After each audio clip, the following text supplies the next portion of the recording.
Hello baby 5D ತಂತ್ರಜ್ಞಾನ ಮಕ್ಕಳನ್ನು ಹೆರಿಗೆಗಿಂತ ಮುಂಚೆನೇ ಅಂದರೆ ಗರ್ಭಿಣಿ ಸ್ತ್ರೀಯ ಹೊಟ್ಟೆಯಲ್ಲಿ ಮಗು ಇರುವಾಗಲೇ ಆ ಮಗುವಿನ ಚಲನವಲನವನ್ನು ತುಂಬ ಹತ್ತಿರದಿಂದ 3D ಫಿಲ್ಮನ್ನು ನಾವು ಹೇಗೆ ಗ್ಲಾಸ್ ಹಾಕೊಂಡು ನೋಡ್ತೀವೋ ಹಾಗೆ ಈ ಮಗುವಿನ ಹೊಟ್ಟೆ ಒಳಗಿರುವ ಮಗುವನ್ನು ಕೂಡ ಆ ಮಗುವಿನ ಚಲನವನ್ನು ನಾವು ಕೂಡ ಆ ಸ್ಪೆಕ್ಸನ್ನು ಹಾಕ್ಕೊಂಡು ಅದನ್ನು ತುಂಬ ಹತ್ತಿರದಿಂದ ನೋಡುವ ಹಾಗೆ 3D ಸಿನಿಮಾ ನೋಡಿದ ಫೀಲನ್ನು ಈ ಸ್ಕ್ಯಾನಿಂಗ್ ಕೊಡುತ್ತೆ. ಅದರ ಜೊತೆಗೆ ವೈದ್ಯಕೀಯವಾಗಿಯೂ ಕೂಡ ಸಾಕಷ್ಟು ಬೆನಿಫಿಟ್ ಈ ಸ್ಕ್ಯಾನಿಂಗ್ನಿಂದ ಇದೆ ಅಂತ ನಾನು ಸ್ತ್ರೀರೋಗ ತಜ್ಞರು ಮತ್ತು ಪ್ರಸೂತಿ ತಜ್ಞರಾದಂಥ ಡಾಕ್ಟರ್ ಅನಂತಲಕ್ಷ್ಮಿ ಅವರನ್ನು ಮಾತಾಡಿಸ್ತಾ. ಮೇಡಮ್, ಈಗಾಗಲೇ ಹಿಂದೆಯೂ ಕೂಡ ಸಾಕಷ್ಟು ಟೆಕ್ನಾಲಜಿಗಳಿದ್ವು. ಅಲ್ಟ್ರಾಸೌಂಡ್ ಸ್ಕ್ಯಾನಿಂಗ್ ಇರ್ಬೋದು, ಸ್ಕ್ಯಾನಿಂಗ್ ಇರ್ಬೋದು. ಈಗ ಬಂದಿರೋದು 5D. ಈಗಾಗಲೇ ಅಂಜನಾ ಅವರು ಹೇಳಿದ ಹಾಗೆ ಹಲವಾರು ಸಮಸ್ಯೆಗಳನ್ನು ನಾವು ಸೂಕ್ಷ್ಮವಾಗಿ ಗಮನಿಸ್ಬೋದು ಅಂತ. ನೀವು ಕಂಡ ಹಾಗೆ ಏನು ಎಕ್ಸ್ಟ್ರಾ ಬೆನಿಫಿಟ್ ಇದರಿಂದ ಅಂತ? Lots of benefits basically. ಈಗ ದೇರ್ ಇಸ್ ಅ ಡಿಫ್ರೆನ್ಸ್. ಈಗ ಫ್ಲ್ಯಾಟ್ ಆಗಿ ಒಂದು ಸರ್ಫೇಸ್ ನೋಡೋದಕ್ಕಿಂತ it's important to know the depth. ಎಷ್ಟೋ ಮೆಡಿಕಲ್ ಕಂಡೀಷನ್ಸಲ್ಲಿ we want to know exactly the size, the shape and structure, what is it made of anta. So this depth and this kind of a view gives us a lot of idea, and it gives us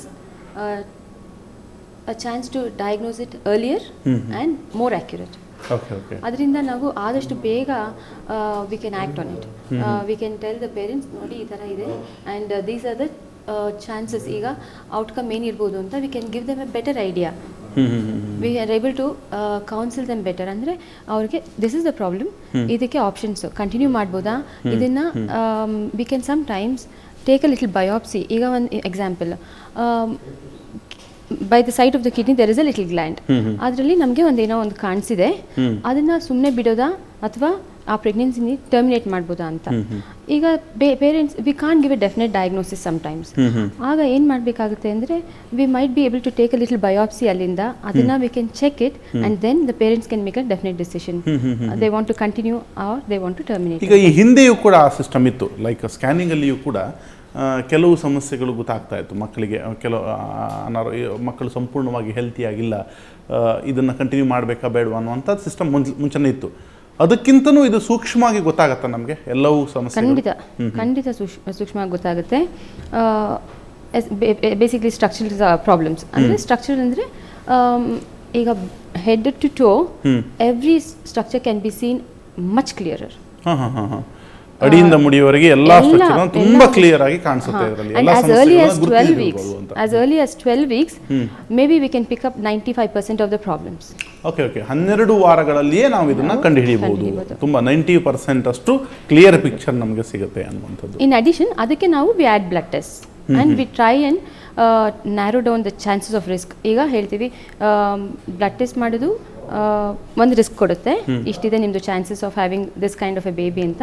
then we add the scan findings, so then we get a better risk score. So based on that risk score we advise the patient. Very nice. ತುಂಬ ಸ್ಪಷ್ಟವಾಗಿ ಹೇಳಿದರು doctor Ananthalakshmi ಅವರು. ನಮಗೆ ಮೊದಲು 1 ಅಥವಾ 2 view ಸಿಗ್ತಾ ಇತ್ತು, ಅದರಲ್ಲಿ ಒಂದಷ್ಟು ಮಾಹಿತಿಗಳು ಸಿಗ್ತಾ ಇತ್ತು. ಆದರೆ ಕೇವಲ 12 ವಾರಕ್ಕೆ ಅಂದರೆ ಸ್ತ್ರೀ ಗರ್ಭಿಣಿಯಾಗಿ 12 ವಾರಕ್ಕೆ ಅಡಿಯಿಂದ ಮುಡಿಯವರೆಗೂ ಮಗುವಿನ ಸುಮಾರು 90% ಸ್ಪಷ್ಟವಾಗಿ ಅಲ್ಲಿನ ಚಿತ್ರಣಗಳು ಕಾಣಿಸುತ್ತೆ. ಆದ್ದರಿಂದ ಅಲ್ಲಿನ ನ್ಯೂನ್ಯತೆಗಳನ್ನು ಕಂಡು ಹಿಡಿದು ಆ ಮಗುವಿಗೆ ಚಿಕಿತ್ಸೆಯನ್ನು ನಾವು ಕೊಡಬಹುದು ಅಂತ ಹಿಂದೆನೂ ಇತ್ತು. ಆದರೆ ಅದಕ್ಕಿಂತ ತುಂಬ ಅಡ್ವಾನ್ಸ್ಡ್ ಆಗಿ ಈಗ ತುಂಬ ಸ್ಪಷ್ಟವಾಗಿ ಅಲ್ಲಿನ ಚಿತ್ರಣಗಳನ್ನು ಕಾಣಬಹುದು ಅಂತ. ವಾಸವಿ ಅವರು ಮಗುವಿನ ಸಮೇತ ನಮ್ಮ ಜೊತೆ ಇಲ್ಲಿದ್ದಾರೆ. ಎಷ್ಟು ತಿಂಗಳು ಮಗು ಈಗ? ಇನ್ನು 6 days ಆಗಿದೆ ಬೇಬಿ. 6 ದಿನಗಳ ಮಗು ಇದು. 6 ದಿನಗಳ ಮಗು. 6 ದಿನಗಳ ಮಗುವನ್ನು ನಾವು ನೋಡ್ತಾ ಇದ್ದೀವಿ, ಅವರ ಕೈಯಲ್ಲಿ ಇದೆ. ನೀವು ಆವಾಗಲೇ ತುಂಬ ಎಕ್ಸೈಟ್ ಆಗಿ ನಮ್ಮ ಜೊತೆ ಮಾತನಾಡಿದ್ರಿ. ಅಂದರೆ ಈ ಹಿಂದೆ ಕೂಡ ತುಂಬ ಸಮಸ್ಯೆ ಆಗಿತ್ತು ಅಂತ. 6 ದಿನಗಳ ಮಗು. ಈ ಮಗುವನ್ನು ನಾವೇನು ನೋಡ್ತಾ ಇದ್ದೀವಿ, ಈ ಮಗು ಕೇವಲ 6 ದಿವಸಗಳ ಹಿಂದೆ ಅಷ್ಟೇ ಈ ಜಗತ್ತನ್ನು ನೋಡಿರುವಂಥದ್ದು. ಇಂದು ಒಂದು ವಿಶ್ರಾಂತವಾಗಿ ಅಮ್ಮನ ಮಡಿಲಲ್ಲಿ ಮಲಗಿದೆ. ಆದರೆ ಹೀಗೆ ಇವರು ಇಷ್ಟು ಮುಖದಲ್ಲಿ ಸಂತೃಪ್ತಿಯನ್ನು ಹೊಂದುವುದಕ್ಕೆ ಮುಂಚೆ ಸಾಕಷ್ಟು ನೋವನ್ನು ಅನುಭವಿಸಿದ್ರು. ಏನಾಗಿತ್ತು ನಿಮಗೆ? ಸರ್, ಆ್ಯಕ್ಚುಲಿ ನನಗೆ ಮ್ಯಾರೇಜ್ ಆಗಿ 6 yearsಲ್ಲಿ ಇದೆ. ಆದರೆ ನನಗೆ 4 times ಆಗಲೇ ಬೇಬೀಸ್ ಕಳ್ಕೊಂಡಿದ್ದೀನಿ ನಾನು. 4 ಸರ್ತಿ? ಹೌದು ಸರ್. ಅಬಾಷನ್ ಅಲ್ಲ, 2 times ಡಿಲಿವರಿ ಆಗಿ ಪಾಪುಗಳೋಗಿದ್ದಾವೆ, ಟ್ವಿನ್ಸ್. 2 ಸತಿ ಡೆಲಿವರಿ ಆಗಿ ಹೌದು ಸರ್, ಪಾಪ twins. ಹೋಗಿದ್ದು. ಹಾಂ ಸರ್. ಅದು ಯಾವ ಥರ ಅಂದರೆ, ಈಗ ನೀವು ಫಸ್ಟ್ ಒಂದು ತೋರಿಸಿದ್ರಲ್ವಾ, ಒಂದು ಬೇಬಿ ಚೆನ್ನಾಗಿಲ್ಲ, ಇನ್ನೊಂದು ಬೇಬಿ ಚೆನ್ನಾಗಿತ್ತು, ಆ ಥರದಲ್ಲಿ ಸಾರು ಉಳಿಸಿದ್ರು ಅಂತ ಅವ್ರು ಹೇಳಿದ್ರಲ್ಲ. ಆದರೆ ನಮ್ಮಲ್ಲಿ ಏನಾಯಿತು ಅಂದರೆ, ನಾವು ಹೋದ್ವಿ, ಆ ಒಂದು ಬೇಬಿ ಇಲ್ಲಮ್ಮ ಚೆನ್ನಾಗಿ ಡೆವಲಪ್ ಆಗಿದೆ, ಇನ್ನೊಂದು ಬೇಬಿ ಡೆವಲಪ್ ಆಗ್ತಾ ಇದೆ ಅಂತ 6 ಮಂತ್ಸ್ವರೆಗೂ ಹೇಳಿದರು. 7 ಮಂತ್ಸಲ್ಲಿ ಇಲ್ಲಮ್ಮ ಆ ಬೇಬಿ ಹೊರಟೋಗಿದೆ ಅಂತ ಹೇಳಿದ್ರು. ಇನ್ನೊಂದು ಬೇಬಿ ಇರುತ್ತೆ, ಡಿಲಿವರಿ ಆಗುತ್ತೆ ಅಂತಾನು ಹೇಳ್ತಾ ಇದ್ರು. ಆದರೆ 7 ಮಂತ್ಸಲ್ಲಿ ಡಿಲಿವರಿ 7 ಮಂತ್ಸು 4 ಡೇಸ್ಗೋ 5 ಡೇಸ್ಗೋ ಡಿಲಿವರಿ ಆಯಿತು. ಆ ಬೇಬಿನೂ ಇಲ್ಲಮ್ಮ ಏನೋ ಹಾರ್ಟ್ ಪ್ರಾಬ್ಲಮ್ ಇದೆ, ಮತ್ತೆ ಮೈಂಡ್ ಮೆಚ್ಯೂರ್ ಆಗಿಲ್ಲ ಅಂತಂದು 1 ಡೇ ಇದ್ದು ಹೊರಟೋಯ್ತು ಆ ಬೇಬಿ ಡೆಲಿವರಿ ಆದಮೇಲೆ. ಹೌದು ಸರ್. ಓಕೆ ಆ ಥರ ಪ್ರಾಬ್ಲಮ್ಸ್ ಭಾಳ. ಒಟ್ಟು 4 ಸರ್ತಿ ಆಯಿತು. ಅಂದರೆ ಫಸ್ಟ್ ಟೈಮು 3 ಮಂತ್ಸಲ್ಲಿ ಅದೇನೋ ಪಾಪು ಸರಿ ಇಲ್ಲ 2 ಹಂಗೆ ಹಿಂಗೆ ಅಂತಂದು ಅಬಾರ್ಷನ್ ಮಾಡಿಸಿದ್ರು, ಡಾಕ್ಟ್ರೇ ಅಬಾರ್ಷನ್ ಮಾಡಿದ್ರು ನನಗೆ. ಸೆಕೆಂಡ್ ಟೈಮಲ್ಲಿ ಏನಾಯಿತು, ಟ್ವಿನ್ಸ್ ಬೇಬಿ 6 ಮಂತ್ಸ್ವರೆಗೂ ಬೇಬೀಸ್ ಚೆನ್ನಾಗಿದೆ, ಡೆವಲಪ್ಮೆಂಟ್ ಇದೆ ಅಂತ ಹೇಳ್ತಾ ಇದ್ರು. ಆದರೆ 6 ಮಂತ್ಸಲ್ಲಿ ಇದಕ್ಕಿದ್ದಂಗೆ 2 ಇದು ಡಿಲಿವರಿ ಟೈಪ್ ಬಂದ್ಬಿಟ್ಟು ಹೊರಗೆ. Okay okay okay okay okay ಡಾಕ್ಟ್ರೆ, ಇಲ್ಲಿ ಇವರ ಸಮಸ್ಯೆಯನ್ನು ನಾವು ಕೇಳೋದಾದರೆ, ಸುಮಾರು 6 ತಿಂಗಳ ತನಕ ಮಗು ಚೆನ್ನಾಗಿದೆ ಅಂತಲೇ ತಿಳ್ಕೊಂಡಿದ್ದ, ತದನಂತರ ಡೆಲಿವರಿ ಆದಮೇಲೆ ಬೇರೆ ಬೇರೆ ಸಮಸ್ಯೆಗಳು ಗುರುತಾಗಿದ್ದು. ಇಲ್ಲಿ ನೀವು ಗುರುತು ಮಾಡಿದಂಥ ಸಮಸ್ಯೆಗೆ ಪ್ರಾಬ್ಲಮ್ಸ್ ಏನು ಅಂತ? ಹೌದು, ಈಗ ಏನಂತಂದರೆ ಮುಂಚೆ ಇದಕ್ಕೂ ಮುಂಚೆ ಏನಾಗ್ತಾಯಿತ್ತು ಅಂತಂದರೆ, ಸ್ಕ್ಯಾನಿಂಗ್ ಮಾಡಿ ಏನಾದ್ರು ತೊಂದರೆ ಇದೆಯಾ ಅಂತ ನೋಡ್ಬೋದಾಗಿತ್ತು ಅಷ್ಟೇ. ಏನಾಯ್ತು ತೊಂದರೆ ಇದ್ದರೆ ತೊಂದರೆ ಇದೆ ಅಂತ ಹೇಳ್ಬೋದಾಗಿತ್ತು, ಬಟ್ ಏನು ಮಾಡೋಕ್ಕಾಗ್ತಾ ಇರಲಿಲ್ಲ. ಈಗೇನಾಗಿದೆ, ನಾವು ಪೀಪಲ್ ಟ್ರೀ ಹಾಸ್ಪಿಟಲಲ್ಲಿ ಡಾಕ್ಟರ್ ಆದಿನಾರಾಯಣ ಅವರು ಬಂದಮೇಲೆ ಈಗ ಏನಾದರೂ ತೊಂದರೆ ಇದ್ದರೆ ಅದನ್ನು ಅಲ್ಲೇ ಟ್ರೀಟ್ಮೆಂಟ್ ಕೊಡೋ ರೀತಿ. ಈಗಾಗಲೇ ಒಂದು ತಾಯಿ ಮಾತಾಡೋದು ನೋಡಿದ್ರಿ, ಅವರು ಇದು ಒಂದು ಪ್ಲಾಸೆಂಟಾಗಿ 2 ಟ್ವಿನ್ ಬೇಬಿ ಇತ್ತು, ಒಂದು ಚೆನ್ನಾಗಿ ಡೆವಲಪ್ ಆಗಿತ್ತು, ಇನ್ನೊಂದು ಆಗೇ ಇರಲಿಲ್ಲ. ಸೊ ಈಗ ಡೇಂಜರ್ ಏನಂತಂದ್ರೆ, 2 ಬೆಳೆಯಕ್ಕೆ ಬಿಟ್ಟರೆ 2 ಉಳಿಯೋದಿಲ್ಲ. ಸೊ ಅದೇ ಈ ಚೆನ್ನಾಗಿಲ್ದೇ ಇರೋ ಬೇಬಿನ ತೆಗಿಬೇಕು ಅಂತಂದ್ರೆ, ಚೆನ್ನಾಗಿಲ್ದೇ ಇರೋ ಬೇಬಿಗೆ ಏನಾದ್ರು ಮಾಡ್ಲಿಕ್ಕೆ ಹೋದರೆ ಈ ಒಳ್ಳೆ ಬೇಬಿಗೂ ತೊಂದರೆ ಆಗಿಬಿಡುತ್ತೆ. ಆವಾಗ ಏನು ಮಾಡಿದ್ರು ನಮ್ಮ ತಂಡದವರು, ಒಂದು 2 ಮಿಲಿಮೀಟರ್ ಇನ್ಸಿಷನ್ ಹೊಟ್ಟೆ ಮೇಲೆ ಹಾಕಿ ಅದ್ರ ಒಳಗಡೆ ಒಂದು ಇದು ಕೀ ಹೋಲ್ ಸರ್ಜರಿ ಅಂತ ಮಾಡಿ, ಅಲ್ಲಿ ಆ ಚೆನ್ನಾಗಿಲ್ದೇ ಇರೋ ಮಗು ಹತ್ರ ಹೋಗಿ ಅದ್ರದ್ದು ಬ್ಲಡ್ ಸಪ್ಲೈ ಮಾತ್ರ ಸ್ವಲ್ಪ ಕಡಿಮೆ ಮಾಡಿ ಆ ಮಗುನ ಸ್ಟಾಪ್ ಮಾಡಿ ಈ ಚೆನ್ನಾಗಿರೋ ಮಗುಗೆ ಏನು ತೊಂದರೆ ಆಗಿಲ್ಲದೆ ಇರೋ ಥರ ಮಾಡಿದ್ರು. ಸೊ ಈ ರೀತಿ ತಂತ್ರಜ್ಞಾನ ಅಥವಾ ಈ ರೀತಿ ಪರಿಣಿತಿ ಇರೋರು ಈಗ ತುಂಬಾ ಕಡಿಮೆ ಜನ. ಸೊ ಇದು ಸ್ಪೆಷಾಲಿಟಿ. ಇವಾಗ ಈ ಮುಂಚೆ ನಮಗೆಲ್ಲ ಗೊತ್ತಾಗ್ತಾ ಇತ್ತು, ಬಟ್ ಏನು ಮಾಡೋಕ್ಕಾಗ್ತಾ ಇರಲಿಲ್ಲ. ಈಗ ನಮ್ಗೆ ಗೊತ್ತಾಗಿದ ತಕ್ಷಣ ಅದಕ್ಕೆ ಏನಾದರೂ ಆಗ್ಬೋದು. ಈಗ ಇನ್ನೊಂದು ಏನಂತಂದ್ರೆ, ಈ ಮಗುಗೆ ಅನಿಮಿಯಾ ಅಂತೆಲ್ಲ ಕೇಳ್ತೀವಿ, ನಮಗೆಲ್ಲ ಅನಿಮಿಯಾ ಆದರೆ ಬ್ಲಡ್ ಟ್ರಾನ್ಸ್ಫ್ಯೂಷನ್ ಮಾಡ್ತೀವಿ. ಅದೇ ಮಗುನ ಹೊಟ್ಟೆ ಒಳಗಡೆ ಇದು ಅನಿಮಿಯಾ ಆಗ್ಬಿಟ್ರೆ ಏನು ಮಾಡೋದು? ಸೊ ಏನು ಮಾಡೋಕ್ಕಾಗಲ್ಲ. ಸೊ ಬಟ್ ಇವರು ನಮ್ಮ ಆದಿ ಥರದವರು ಇದ್ರೆ ಅವರು ಒಳಗಡೆ ಹೋಗಿ ಆ ಮಗುಗೆ ಬ್ಲಡ್ ಟ್ರಾನ್ಸ್ಫ್ಯೂಷನ್ ಮಾಡ್ತಾರೆ. ಅವ್ರಿಗೆ ಆ ಮಗುಗೆ ಬೇಕಾಗಿರೋದು 30 ml 40 ml ಅಷ್ಟೇ, ಬಟ್ ಅದು ಆ 30 ml ಇಲ್ಲದೇ ಇದ್ರೆ ಆ ಮಗು ಉಳಿಯೋದಿಲ್ಲ. ಸೊ ಆ ರೀತಿ ತಂತ್ರಜ್ಞಾನ ಈ ದಿವಸ ಸಾಧ್ಯ ಇದೆ. ಈ ರೀತಿ ಆವಿಷ್ಕಾರಗಳು ಮತ್ತೆ ಆ ಮಗುವಿನ ಸಮಸ್ಯೆನ ನಿಖರವಾಗಿ ನೆರವಿಗೆ ಬರುತ್ತೆ. ವೈದ್ಯ ಲೋಕದ ಅಚ್ಚರಿಗಳು ಅನಿಸಿದ್ರು ಕೂಡ ಇದು ಸಾಧ್ಯತೆಗಳನ್ನು ವಿಸ್ತರಿಸಿದ ಆವಿಷ್ಕಾರಗಳು ಅಂತ ನಾವು ಭಾವಿಸ್ಬೋದು. ಇನ್ನಷ್ಟು ಅಚ್ಚರಿಗಳಿದೆ, ಇವರ ಅನುಭವಗಳನ್ನು ತಿಳ್ಕೊಳ್ಳೋಣ. ಅದಕ್ಕೂ ಮುಂಚೆ ಒಂದು ಪುಟ್ಟ ಬ್ರೇಕ್.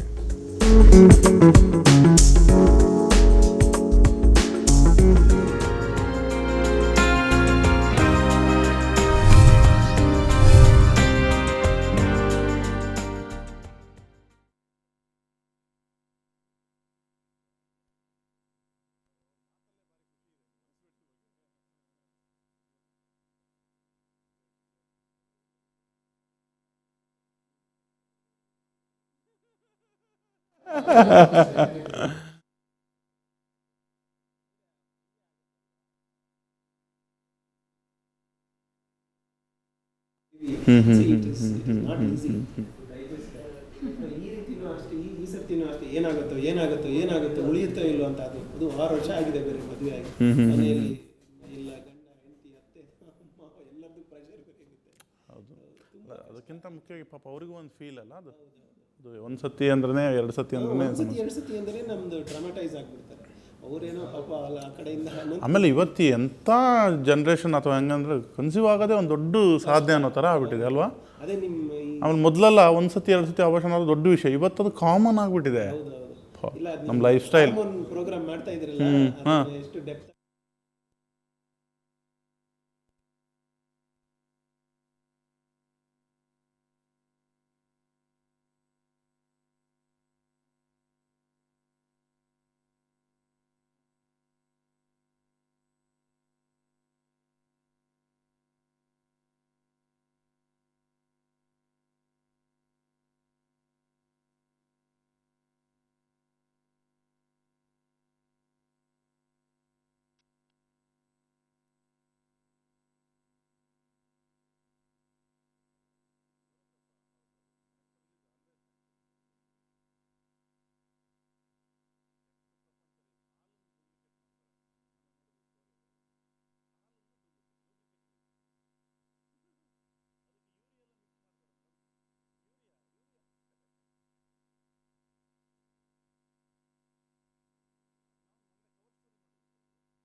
ಹೆಲೋ ಬೇಬಿ ಚರ್ಚೆಯನ್ನು ಮುಂದುವರಿಸ್ತಾ ಈಗಾಗಲೇ ನಾವು ವಾಸವಿ ಅವರನ್ನು ಮಾತಾಡ್ತಾ ಇದ್ವಿ. ಅವರು ಹೇಳಿದ್ರು ಅವರ ಕೈಯಲ್ಲಿ 6 ದಿವಸಗಳ ಒಂದು ಪುಟ್ಟ ಮಗು ನಮ್ಮ ಸ್ಟುಡಿಯೋದಲ್ಲಿ ಕೂತು ನಮ್ಮ ಜೊತೆ ಅವರು ಮಾತನಾಡ್ತಾಯಿದ್ರು.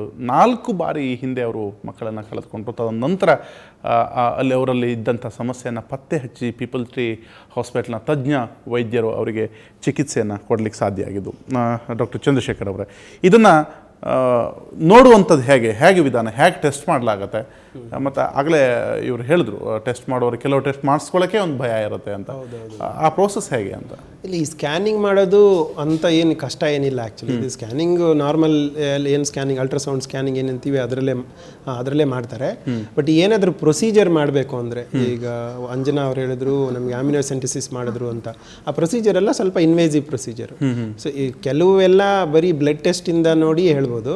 ಬಟ್ ಇನ್ನು ಕೆಲವು ಅಲ್ಲಿಂದನೇ ಸ್ವಲ್ಪ ನಾವು ಬಯಾಪ್ಸಿ ಅಂತ ಹೇಳಿದ್ರಲ್ಲ, ಸೊ ಬಯಾಪ್ಸಿಗೆ ತೆಗೆದು ಕಳಿಸ್ಬೇಕಾಗತ್ತೆ. ಸೊ ಅವಾಗ ಪ್ರೊಸೀಜರ್ ಅಂತೀವಿ. ಅದೇ ನಾನು ಆಗಲೇ ಹೇಳಿದ್ನಲ್ಲ ಅವರಿಗೆ ಫಿಟೋಸ್ಕೋಪ್ ಅಂತ ಹೇಳಿ 2 ಮಿಲಿಮೀಟರ್ ಇನ್ಸಿಷನ್ ಕೀ ಹೋಲ್ ಸರ್ಜರಿಯಲ್ಲಿ ಒಳಗಡೆ ಹೋಗಿ ಮಗುವಿನ ಚಲನವಲನಗಳು ನೋಡ್ಬೋದು ಅಂತ ಹೇಳಿದ್ವಲ್ಲ, ಅದಕ್ಕೆ ಸ್ವಲ್ಪ ಇನ್ನೂ ಸ್ವಲ್ಪ ಜಾಸ್ತಿ ಇನ್ವೇಸಿವ್ ಪ್ರೊಸೀಜರ್ ಅಂತ ಹೇಳಬೇಕು. ಓಕೆ ಒಂದು ಅಂಥ ದೊಡ್ಡದಾಗಿ ಅಂದರೆ ಈಗ ಆಗಲೇ ಅವ್ರು ಅಂಜನಾ ಅವ್ರು ಹೇಳಿದಾಗ ತುಂಬ ಜನರಲ್ಲಿ ಒಂದು ತಪ್ಪು ಕಲ್ಪನೆ ಇದೆ, ಇದು ಕಷ್ಟವೇನೋ, ಇದು ನೋವೇನೋ. ಹೌದೌದು, ಕರೆಕ್ಟ್. ಸಾಮಾನ್ಯವಾಗಿ ಯಾವ ರೀತಿಯ ಫೀಲಿಂಗ್ಸ್ ಇರುತ್ತೆ ಈ ಥರ ಒಂದು ಸ್ಕ್ಯಾನಿಂಗ್ ಮಾಡ್ಕೊಳ್ಬೇಕು ಅಂದಾಗ? ಸಾಮಾನ್ಯ ಮಹಿಳೆಯರಲ್ಲಿ ಏನು ಫೀಲಿಂಗ್ ಇರುತ್ತೆ ಅಂತ ಅಂದರೆ ಹೆಚ್ಚಿಗೆ ಎಲ್ಲ ಹೆದರ್ಕೋತಾರೆ. ಅಯ್ಯೋ ಅದು ಎಷ್ಟು ನೋವಾಗುತ್ತೋ ಏನಾಗುತ್ತೋ, ಅಥವಾ ಮಗುಗೇನಾದರೂ ಆದರೆ ಆ ಥರ ಫೀಲಿಂಗ್ಸ್ ಇರುತ್ತೆ ಜಾಸ್ತಿ. ಅವರಿಗೆ ಮಗುಗೇನಾದರೂ ಪ್ರಾಬ್ಲಮ್ ಆಗುತ್ತೇನೋ ಅಂತ ಫೀಲಿಂಗ್ ಇರುತ್ತೆ. ಬಟ್ ಏನೂ ಆಗಲ್ಲ.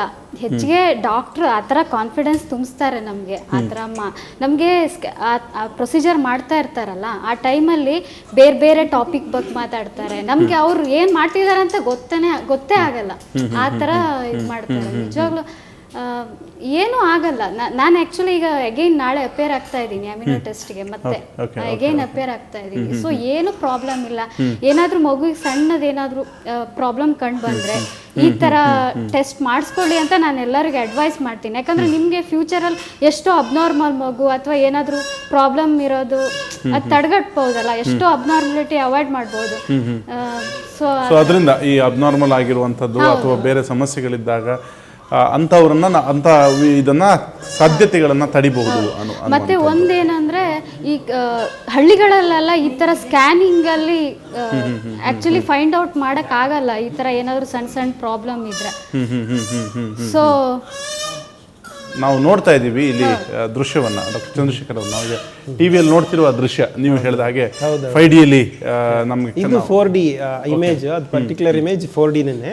ಇದು 5D ನೋಡ್ಬೇಕಂದ್ರೆ ನಾವು ಗ್ಲಾಸ್ ಹಾಕೊಂಡು ನೋಡ್ಬೇಕು. ಓಕೆ ಆ ಗ್ಲಾಸ್ ಹಾಕೊಂಡೆ ಅದನ್ನ ನೋಡುವ ವ್ಯವಸ್ಥೆ ಹೇಗಿರುತ್ತೆ ಅಂತ ಅಲ್ಲ, ಅದು ನಾರ್ಮಲ್ ಟಿವಿಯಲ್ಲಿ ನೀವು ಹೇಗೆ 3D ಮೂವಿ ನೋಡ್ತಿರೋ ಟಿವಿಯಲ್ಲಿ ಅದನ್ನ ನಾವು ಟಿವಿ ಸ್ಕ್ರೀನಲ್ಲೇ ಅದೇ 3D ಕೇಪಬಲ್ ಇರೋ ಟಿವಿಯಲ್ಲೇ ನೋಡ್ಬೇಕು.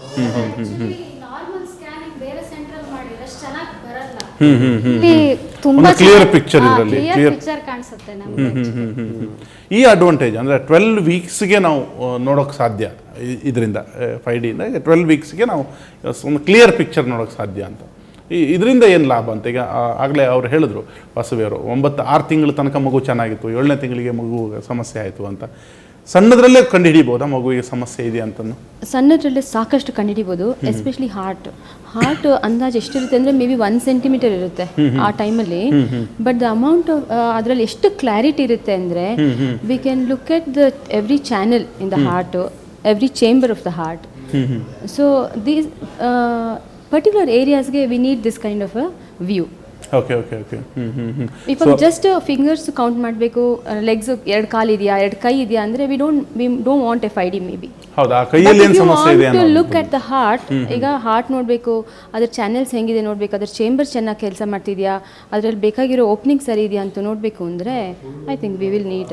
S, very nice Chandrashekar. ಇನ್ನು ಸಾಮಾನ್ಯವಾಗಿ ಇಷ್ಟೆಲ್ಲ ಮಾತಾಡಿದ್ವಿ, ಇಷ್ಟೆಲ್ಲ ತೋರಿಸಿದ್ವಿ. ಆವಾಗ ಸಹಜವಾಗಿಯೇ ಇವತ್ತು ಹಾಸ್ಪಿಟಲ್ ಅಂದ ತಕ್ಷಣ ಹೆದರುವ ಬೆಚ್ಚಿ ಬೀಳುವಂಥ ಪರಿಸ್ಥಿತಿ ಇದೆ. ಬಿಕಾಸ್ ಬಡ ಜನರಿಗೆ ಈ ಥರದ ಟೆಕ್ನಾಲಜಿ ಅಲ್ಲ ಅನ್ನುವಂಥದ್ದು. ಆದರೆ ಇಲ್ಲಿ ನನಗೆ ತುಂಬ ಆಶ್ಚರ್ಯ ಆಗ್ತಾ ಇರೋದು, ಈ ಟೆಸ್ಟಿಗೆ ಬರೀ 1250 ರೂಪಾಯಿ.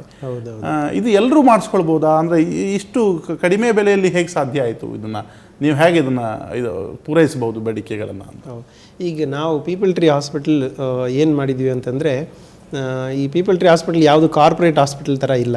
ಈಗ ಏನು ಮಾಡಿ ನಾವು ಎಲ್ಲ ಸುಮಾರು ಮಿಡ್ಲ್ ಕ್ಲಾಸಿಂದ ಹಳ್ಳಿಯಿಂದ, ನಾನಂತೂ ಹಳ್ಳಿಯಿಂದ ಬಂದವನು, ಸೊ ನಮ್ಮ ಮಿಕ್ಕಿದ ಡಾಕ್ಟರ್ಸ್ ಕೂಡ ಎಲ್ಲ ಮಿಡ್ಲ್ ಕ್ಲಾಸಿಂದ ಬಂದವರು. ಸೊ ವಿದೇಶಕ್ಕೆ ಹೋಗೋ ಇದೆಲ್ಲ ಸಿಕ್ತು, ದೇವರಿಚೆಯಿಂದ ನಮಗೆ ಎಲ್ಲ ಟ್ರೈನಿಂಗ್ ತಗೊಳ್ಳೋ ಇದು ಸಿಕ್ತು. ಸೊ ನಾವು ಏನು ಯೋಚನೆ ಮಾಡಿದ್ವಿ ಅಂತಂದರೆ, ಇದು ಎಲ್ಲ ಟೆಕ್ನಾಲಜಿ ನಾವು ಕಲ್ತ್ಕೊಂಡು ಈ ಸ್ಕಿಲ್ಸ್ನ ನಾವು ಇದು ಮಾಡಿಕೊಂಡು ನಮ್ಮ ದೇಶದ ಜನಕ್ಕೆ ನಮಗೆ ಕೊಡಲಿಲ್ಲ ಅಂತಂದರೆ ನಾವು ಇದಿಷ್ಟೆಲ್ಲ ಕಲ್ತಿದ್ದೇ ವೇಸ್ಟ್ ಆಗುತ್ತೆ ಅಂತ ಅನಿಸ್ತು. ಅದಕ್ಕೆ ಏನು ಮಾಡಿದ್ವಿ ಅಂತಂತಂದರೆ, ನಾವು ನಮ್ಮ ದೇಶಕ್ಕೆ ವಾಪಸ್ ಬಂದ್ವಿ, ಸುಮಾರು ಕಾರ್ಪೊರೇಟ್ ಹಾಸ್ಪಿಟಲ್ ಕೆಲಸ ಮಾಡಿದ್ವಿ. ಬಟ್ ಅಲ್ಲಿ ಅಂದರೆ ಅದೇ ನೀವು ಹೇಳಿದ್ರಲ್ಲ, ಈಗಿನ ಕಾಲದಲ್ಲಿ ಜನಕ್ಕೆ ಆಸ್ಪತ್ರೆಗಳಂದ್ರೇ ಭಯ. ಸೊ ಅಯ್ಯೋ ಆಸ್ಪತ್ರೆಗೆ ಹೋದರೆ ಇಷ್ಟೊಂದು ಖರ್ಚಾಗ್ಬಿಡುತ್ತೆ, ಅಷ್ಟೊಂದು ಖರ್ಚಾಗ್ಬಿಡುತ್ತೆ, ಅದು ಯಾವ ಟೆಸ್ಟೋ ಹೇಳ್ಬಿಡ್ತಾರೆ, ಇದೇನೋ ಅನ್ನೆಸೆಸರಿ ಸರ್ಜರಿ ಮಾಡಿಬಿಡ್ತಾರೆ ಅಂತ ಎಲ್ಲ ಭಯ. ಸೊ ಈ ಭಯಗಳನ್ನೆಲ್ಲ ನಿವಾರಿಸಬೇಕು ಅಂತ ನಾವು ಡಿಸೈಡ್ ಮಾಡಿದ್ವಿ. ಏನಂದರೆ ವೈದ್ಯರು ಅಂದರೆ ವೈದ್ಯೋ ನಾರಾಯಣೋ ಹರಿ ಅಂತ ನಮ್ಮ ಎಲ್ಲ ಪೂರ್ವಜರ ಕಾಲದಿಂದ ಇದು ಒಂದು ಬಂದಿತ್ತು. ಸೊ ಅದನ್ನ ನಿಜವಾಗೇ ಯಾಕೆ ಇಡಬಾರ್ದು ಅಂತ ಅನಿಸ್ತು. ಅದಕ್ಕೋಸ್ಕರ ನಾವು ಈ ಆಸ್ಪತ್ರೆ ಕ್ರಿಯೇಟ್ ಮಾಡಿದ್ವಿ. ನಮ್ಮಲ್ಲೇ ತುಂಬಾ ಕಷ್ಟ ಆಯಿತು, ಅದು ಬೇಕಾದ್ರೆ ಇನ್ನೊಂದು ದಿವಸ ಮಾತಾಡೋಣ ಎಷ್ಟು ಕಷ್ಟ ಆಯಿತು ಅಂತ. ಬಟ್ ನಮ್ಮ ಒಟ್ಟಿನಲ್ಲಿ ಏನಿದೆ ಅಂತಂದ್ರೆ, ಈ ಏನೇ ಟೆಕ್ನಾಲಜಿ ಏನೇ ಇದು ಬಂದ್ರೂ ಎಲ್ಲರಿಗೂ ಸಿಗೋಂಗೆ ಮಾಡಬೇಕು, ಅದು ನಮ್ಮ ನಿರ್ಧಾರ. ಸೊ ಅದಕ್ಕೆ ಏನು ಮಾಡಿದ್ವಿ, ಸ್ವಲ್ಪ ಆಸ್ಪತ್ರೆ ಅಂದರೆ ಹೈಜೀನಿಕ್ ಆಗಿರ್ಬೇಕು, ಚೆನ್ನಾಗಿರ್ಬೇಕು, ಅದಕ್ಕೆ ನೋಡೋಕ್ಕೆಲ್ಲ ಕ್ಲೀನಾಗಿ ನೀಟಾಗಿ ಕಾಣಿಸುತ್ತೆ. ಬಟ್ ನಮ್ಮ ರೇಟ್ ಮಾತ್ರ ಆ ರೀತಿ ಇರೋದಿಲ್ಲ. ಸೊ ಅಂದರೆ ಈ ಒಂದು 5D ಸ್ಕ್ಯಾನಿಂಗ್ ಕೂಡ 1200 ರೂಪೀಸ್. ಹೌದು ಮಾಡಿಸ್ಬೋದು. ಓಕೆ, ಇವತ್ತಿನ ದಿನಮಾನಗಳಲ್ಲಿ ಒಂದು ಬ್ಲಡ್ ಟೆಸ್ಟ್ ಮಾಡಿದ್ರು ಅದಕ್ಕಿಂತ ಜಾಸ್ತಿ ದುಡ್ಡು. ಹೌದು, ಕರೆಕ್ಟ್. ಇವತ್ತು ಅದನ್ನು 5D ಸ್ಕ್ಯಾನಿಂಗ್ ಮಾಡ್ಬೋದು. Very nice thought. ನೀವು ಹೇಳಿದ ಹಾಗೆ ಈ ಥರದ ಅಡ್ವಾನ್ಸ್ ಟೆಕ್ನಾಲಜಿ ಪ್ರತಿಯೊಬ್ಬರಿಗೂ ರೀಚ್ ಆಗಬೇಕಂತ. ನಾನು ವಿಜುವಲ್ ನೋಡಿದೆ, ನಿಮ್ಮ ಆಸ್ಪತ್ರೆ ತುಂಬ ಗ್ರಾಮೀಣ ಭಾಗದಿಂದ ಬಂದವರೇ ಸಾಕಷ್ಟು ಜನ ಪೇಷಂಟ್ಸ್ಗಳಿದ್ರು ಕೂಡ. ಸೊ ಇದು ಎಲ್ಲರಿಗೂ ತಲುಪುವಂತಾಗಲಿ. ಮತ್ತು ಈ ಬಗ್ಗೆ ಫೈನಲ್ ಆಗಿ ಏನು ಹೇಳುವಂಥದ್ದು ಇದೆಯಾ? ಈಗ ಏನಂತಂದರೆ, ನಾವು ಎಲ್ಲರೂ ನಮ್ಮ ಹಾಸ್ಪಿಟಲ್ ಫಾರ್ ಎವ್ರಿ ಒನ್ ಅಂತೀವಿ. ನಮ್ಮ ಆಸ್ಪತ್ರೆ people tree hospital for every one ಅಂತ ಮಾಡಿದ್ವಿ. ಸೊ ಅವ್ರ ಹತ್ರ ದುಡ್ಡು ಇರಲಿ ಇಲ್ಲದೆ ಹೋಗಲಿ, ದುಡ್ಡು ಇರೋರು ಬಂದ್ರೂ ವರ್ಲ್ಡ್ ಕ್ಲಾಸ್ ಟ್ರೀಟ್ಮೆಂಟ್ ಸಿಗುತ್ತೆ, ದುಡ್ಡು ಇಲ್ಲದೆ ಇರೋರು ಬಂದ್ರೂ ವರ್ಲ್ಡ್ ಕ್ಲಾಸ್ ಟ್ರೀಟ್ಮೆಂಟ್. ಅಕಸ್ಮಾತ್ ಕೆಲವ್ರ ಹತ್ರ ಸ್ವಲ್ಪನೂ ಹಣನೇ ಇಲ್ಲ ಅಂತಂದರೆ, ಅದಕ್ಕೋಸ್ಕರ ಪೀಪಲ್ ಟ್ರೀ ಫೌಂಡೇಶನ್